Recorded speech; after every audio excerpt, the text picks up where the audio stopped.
جھوٹے ڈھیٹ اگر یہ جان لیں کہ لوگ انہیں جھوٹا سمجھتے ہیں تو بے چین ہو جاتے ہیں اور بات کرنے کے موقع پر کوشش کرتے ہیں کہ پکی بات کریں تاکہ ان کی بات قابل اعتماد ہو۔ چاہیے کہ سچائی کا دامن ہاتھ سے نہ چھوڑیں تاکہ ان کی آبرو جو ہاتھ سے جا چکی ہے اسے واپس لائیں اور بحال کریں۔ لیکن ایک طبقہ ایسے جھوٹے لوگوں کا ہے کہ وہ شرم و حیا کو برطرف کر چکا ہے، عام بات چیت میں کمال بے شرمی اور ڈھٹائی سے جھوٹی بات کرتے ہیں، یہ جانتے بوجھتے ہوئے بھی کہ ان کی بات سننے والے ان کے جھوٹ سے مکمل طور پر آگاہ ہیں۔ یہاں تک کہ اللہ اور اس کے رسول کے ساتھ دو رخی سب سے بڑھ کر بے شرمی اور ڈھٹائی اور اس کے رسول کے ساتھ دو رخی ہے۔ وہ اللہ کے جس سے کوئی راز پوشیدہ نہیں، ہر ایک چیز سے آگاہ ہے، اس کا پاک رسول کہ جسے وہ خود خبریں دیتا ہے اور آگاہ کرتا ہے۔ دو رخ لوگ کمال بے حیائی کے ساتھ رسول اکرم کے پاس آتے ہیں، اپنے آپ کو ایماندار ظاہر کرتے ہیں حالانکہ وہ دل میں ایمان نہ رکھتے تھے۔ اللہ تبارک و تعالیٰ ان منافقین کے اندر اس قسم کے رویوں اور دو رخی چالوں سے اپنے رسول کو آگاہ فرماتا تھا۔ تقریباً 100 آیات کے قریب قرآن حکیم میں منافقین اور دو رخ لوگوں کے متعلق آیات نازل ہوئی ہیں اور ان کے نام پر ایک مکمل سورۃ المنافقون قرآن مجید میں موجود ہے، جس میں اللہ تعالیٰ اپنے رسول سے منافقین کا تعارف کرواتا ہے۔ اور یہاں اس سورہ مبارکہ کے مضامین میں سے ایک حصہ میں آپ کو بتاتا ہوں کہ اے رسول، جب تمہارے پاس منافقین آتے ہیں تو کہتے ہیں کہ ہم گواہی دیتے ہیں کہ آپ یقیناً اللہ کے رسول ہیں، اور اللہ جانتا ہے کہ آپ یقیناً اس کے رسول ہیں، مگر اللہ ظاہر کیے دیتا ہے کہ یہ لوگ اپنے اعتقاد کے لحاظ سے ضرور جھوٹے ہیں۔ ان لوگوں نے اپنی قسموں کو ڈھال بنا رکھا ہے، یہ اسی سبب سے ہیں کہ ظاہر میں ایمان لاتے ہیں اور پھر کافر ہو جاتے ہیں، تو ان کے دلوں پر مہر لگا دی گئی ہے، تو اب یہ سمجھتے ہی نہیں، اور جب تم دیکھو گے تو ڈیل ڈول کی وجہ سے ان کا قد و قامت تمہیں بہت اچھا معلوم ہوگا، اور اگر گفتگو کریں گے تو ایسی کہ ہر چیز کی آواز کو سمجھتے ہیں کہ مگر عقل سے خالی، گویا دیواروں سے لگائی ہوئی بیکار لکڑیاں ہیں کہ ہر چیز کی آواز کو سنتے ہیں، سمجھتے ہیں کہ انہی پر ہی آ پڑی ہے۔ یہ لوگ تمہارے دشمن ہیں، تم ان سے بچ کے رہو، اللہ ان کو لے ڈالے۔ یہ کہاں بہہ کے پھرتے ہیں؟ اور جب انہیں کہا جاتا ہے کہ آؤ رسول اللہ صلی اللہ علیہ وسلم تمہارے لیے استغفار کریں، تو یہ منافقین اپنے سروں کو پھیر لیتے ہیں، اور تم ان کو دیکھو گے کہ تکبر سے منہ پھیر لیتے ہیں۔ تم ان کے لیے مغفرت کی دعا مانگو یا نہ مانگو، ان کے حق میں برابر ہے، کیونکہ اللہ تو انہیں ہرگز نہ بخشے گا۔ یہاں تک کہ یہ لوگ مسلم مہاجرین تتر بتر ہو جائیں، حالانکہ آسمان اور زمین کے تمام خزانے اللہ ہی کے ہیں، مگر منافقین شعور یا سمجھ نہیں رکھتے۔ یہ لوگ تو کہتے ہیں کہ ہم لوٹ کر مدینہ پہنچے تو ہم عزت والے لوگ ان پست اور ذلیل مسلم مہاجرین کو ضرور باہر نکال کریں گے، حالانکہ عزت تو خاص اللہ اور اس کے رسول اور مومنین کے لیے، لیکن منافقین علم نہیں رکھتے۔ اندازہ لگائیں، یہ سورہ منافقین کی پوری آیت ہے، اللہ تعالیٰ نے کوئی 10-12 آدمیوں کے لیے تو نہیں بیان کی ہوگی نا، تمام منافقین جو بھی تھے اللہ تعالیٰ ان کو جانتا تھا، رسول اکرم بھی جانتے تھے۔ منافقین اور ذلیل تر سے مراد مسلم مہاجرین کو لیا گیا ہے۔ ان دونوں سے مراد لینے کی وضاحت ایک واقعے پہ منحصر ہے کہ جسے تاریخ نے یوں رقم کیا تھا کہ 5ویں ہجری میں جب اسلام کا لشکر غزوہ بنی مستلق سے واپس پلٹ رہا تھا، پانی کے ایک کنویں پر پہنچے جس میں پانی کافی زیادہ مقدار میں نہ تھا، اور لشکر کو سیراب کرتے میں دقت پیش آ گئی۔ لشکر اسلام 2 حصوں پر مشتمل تھا، مکہ کے اصل باشندے جنہیں مہاجرین اور مدینہ کے اصل باشندے جنہیں انصار کا نام دیتے تھے۔ پانی نکالنے پر دونوں میں اختلاف ہو گیا اور نوبت جھگڑے تک آن پہنچی۔ مہاجرین کے پانی کھینچنے والے شخص نے انصار کے پانی کھینچنے والے کو رسی کا ایک زوردار وار رسید کر دیا۔ وار اتنا کاری تھا کہ خون جاری ہو گیا۔ انصار کے آب کش نے، پانی نکالنے والے نے، اپنے قبیلہ خزرج سے امداد طلب کی، مدد طلب کی۔ مہاجرین کے آب کش نے بھی قریش سے مدد طلب کر لی۔ ہر 2 فریقین سے لوگ اسلحہ ہاتھ میں لیے اپنے اپنے آدمی کی امداد کے لیے دوڑے۔ فتنے کی آگ شدت سے بھڑک اٹھی اور مسلمانوں کو داخلی جنگی اور برادر کشی کے خطرے نے اپنی لپیٹ میں لے لیا ہے۔ اتنے میں پیغمبر اکرم صلی اللہ علیہ وآلہ وسلم موقع پر پہنچے اور آگ کو ٹھنڈا کر دیا۔ اس واقعے کے دوران عبداللہ بن ابی جو قبیلہ خزرج کے اشراف و ثروت مند لوگوں میں سے تھا اور مورخین نے اسے منافقین کا سرغنہ قرار دیا ہے، مسئلے سے آگاہ ہوا اور بہت غصے میں مبتلا ہو گیا۔ عبداللہ منافق نے کہا کہ میں اس سفر کا کوئی شوق نہیں رکھتا تھا، اب اپنے آپ کو عرب کا پست ترین فرد پاتا ہوں۔ میں گمان بھی نہ کرتا تھا کہ میری زندگی میں میرے قبیلے کے ایک فرد کی اتنی توہین ہو اور میں اس کا دفاع نہ کر سکوں۔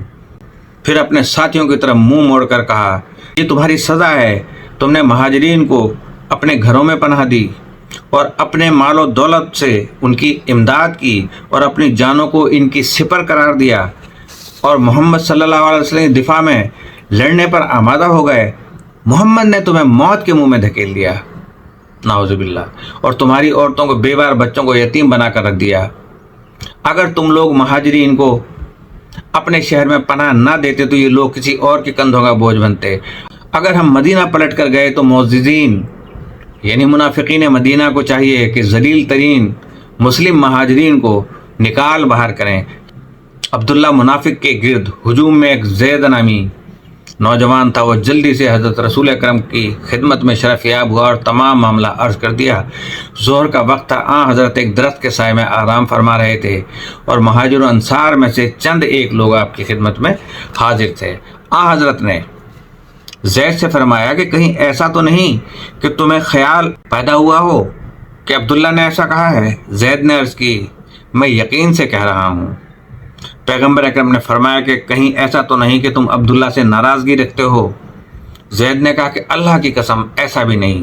پیغمبر اکرم نے اپنے گھوڑے کو حاضر کرنے کا حکم دیا، سوار ہوئے اور رستے پر چل پڑے۔ یہ خبر مسلمانوں میں پھیل گئی، سب جانتے ہیں کہ رحمت للعالمین نے غصہ فرمایا، ورنہ ایسے موقع پر سفر کا اعلان کیوں نہ فرماتے۔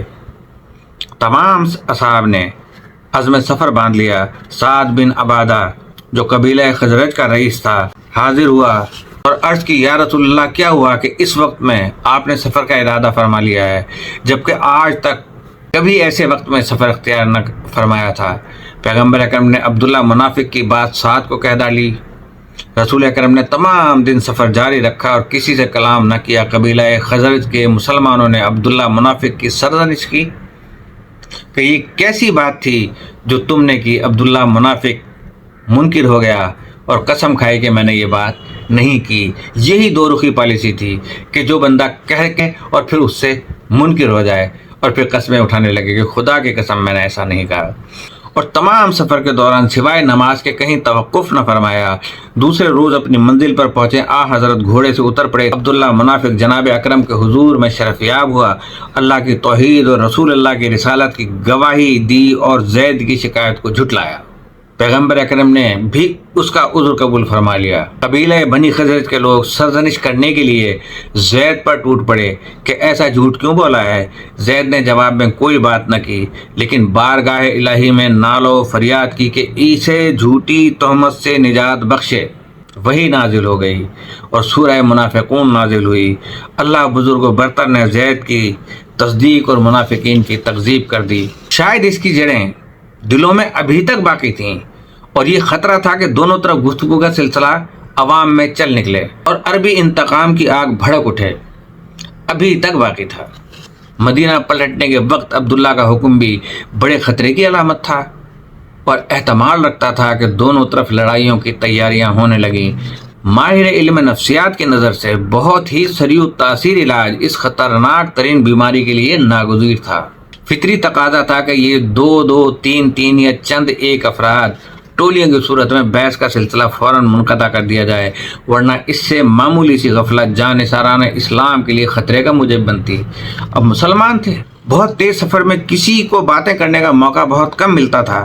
گھر اور شہر پہنچنے کا شوق اس کا موجب بنا کہ غیظ و غضب اور غصے برطرف ہو جائیں اور مہر و محبت اور اسلامی بھائی چارے جو کہ غصے کے پردے میں چھپ گئے تھے عود کر آئیں، یعنی واپس محبت پیدا ہو جائے ان لوگوں میں، عصبانیت چلی جائے اور عقل حکمرانی کرے۔ آہستہ آہستہ جھگڑا کرنے والوں پر پشیمانی کے آثار چھا گئے۔ رسول اکرم کے غصے نے اس شرمندگی کو اور بڑھا دیا۔ پیغمبر اکرم کے حضور میں مسلمانوں کی شرمندگی نے پشیمانی اور پریشانی کا روپ دھار لیا۔ بزرگ مسلمانوں کی سرزنش نے احساس زیاں کو عروج پر پہنچا دیا۔ کوئی مسلمان اس بات پر آمادہ نہ تھا کہ پیغمبر اکرم صلی اللہ علیہ وسلم کو ناراض کرے، اس لیے کہ غضب رسول غضب خدا ہے اور ایک مسلمان کے لیے تمام بدبختیوں سے بڑھ کر ہے۔ انجام کار مسلمانوں کی حالت تبدیل ہو گئی۔ مہاجرین و انصار کے درمیان بھائی چارہ برقرار ہو گیا۔ البتہ مراد انہی لوگوں سے ہے جو کہ جھگڑے میں ملوث ہو چکے تھے، ورنہ تمام مہاجرین و انصار ایسے نہ تھے۔ سب لوگ عبداللہ کی باتوں سے بیزار ہو گئے۔ زیادہ عرصہ نہ گزرا کہ عبداللہ کا بیٹا خدمت رسول میں حاضر ہوا اور اجازت طلب کی کہ اگر اس کا باپ واجب القتل ہے تو وہ خود اس کا کام تمام کر دے۔ پیغمبر مہربان نے اس کے ساتھ لطف و عنایت فرمائی اور اس خیال سے توجہ ہٹا دی۔ رسول اکرم نے فرمایا، اجتنبوا الکذب، جھوٹ سے بچو، جھوٹ کا مغالطہ ہے یہ۔ اس جھوٹ میں اپنی نجات بھی گمان کرو، اس لیے کہ اس جھوٹ میں ہلاکت یقینی ہے۔ وہ شخص کہ جو جھوٹ کو کامیابی کا ذریعہ سمجھتا ہو، وہ اس کے ظاہر ہونے کے بعد بے عزتی اور رسوائی سے غافل نہ رہے، اور انشاءاللہ تعالیٰ یہ ٹرمپ اور نیتن یاہو اس ذلت اور رسوائی سے جتنا آج دوچار ہیں اور جسے سپر پاور کہتے تھے، اس ملک کی عوام پر مجھے رحم آتا ہے، اور جو یہاں پہ علماء سو ان سے محبت رکھتے ہیں ان پر بھی بہت رحم آتا ہے۔ وہ گناہگار جو جھوٹ کو اپنے بری ہونے کا ذریعہ شمار کرتا ہے، جان لے کے اس کا گناہ جہان کی بڑی کتاب میں محفوظ ہے اور مٹنے والا نہیں ہے۔ اسے چاہیے کہ منتظر رہے کہ ایک روز اپنے گناہ کی سزا بھگتے گا۔ عظیم کائنات کا پروردگار اس کے بارے میں اپنا حکم جاری و ساری فرمائے گا۔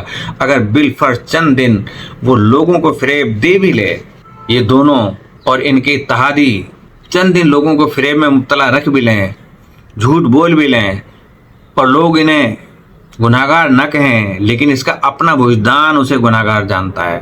اس پر مزید یہ کہ زیادہ دیر نہیں گزرے گی کہ اس کا جھوٹ ظاہر ہو جائے گا اور وہ لوگوں کے نزدیک بھی بدنام اور رسوا ہوگا۔ اور آج دیکھیں کہ وہ ایک سپر پاور ہوتے ہوئے عام پبلک کے دل سے پوچھیں، تمام ممالک کے سربراہوں کے اگر اندر کی آواز سے پوچھیں تو کہیں گے کہ اس سے بڑا جھوٹا، نیتن یاہو سے بڑا جھوٹا دنیا میں کوئی نہیں ہے۔ اللہ پاک آپ کو سلامتی عطا فرمائے۔ السلام علیکم۔